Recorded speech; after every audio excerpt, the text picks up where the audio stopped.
If you have asthma or COPD, or know someone who has asthma or COPD, then you definitely know what this is. If you don't, this is an inhaler, or one of the many that you'll find in the market. This is an MDI inhaler, which is a meter-dosed inhaler, though we have other types of inhalers.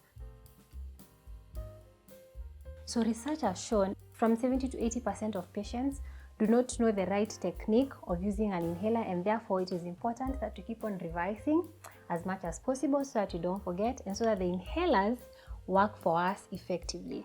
So today we learn how to use an inhaler.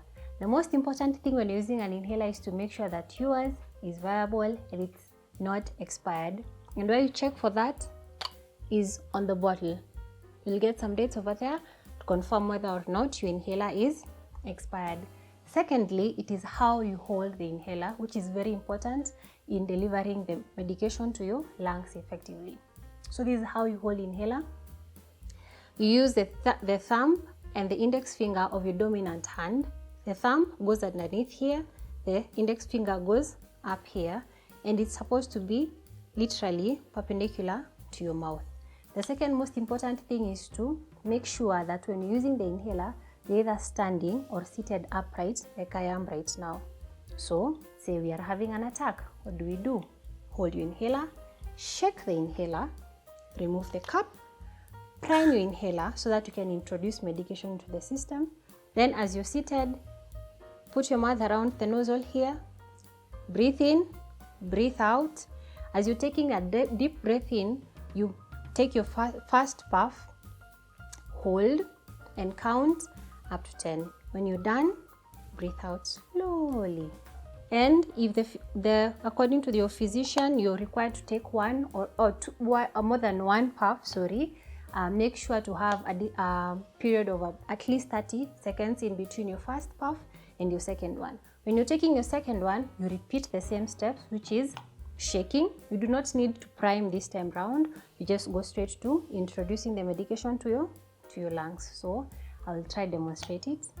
Say I'm having an attack. Sit upright. Hold my inhaler rightly. Shake it.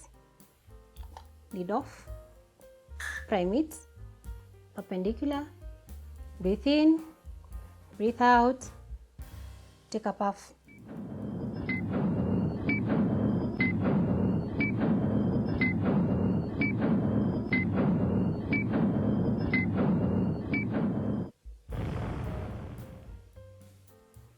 And that is how you use this kind of an inhaler.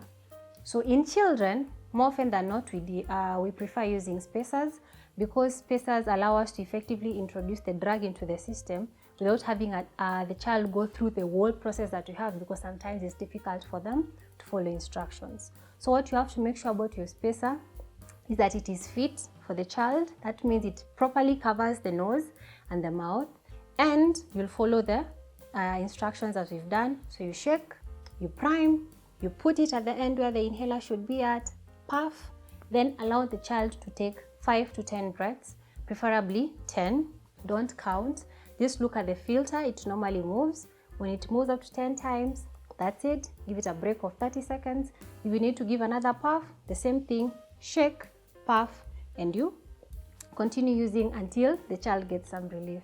So I hope you've all learned how to effectively use an inhaler so that it is able to work for us and have us feeling comfortable.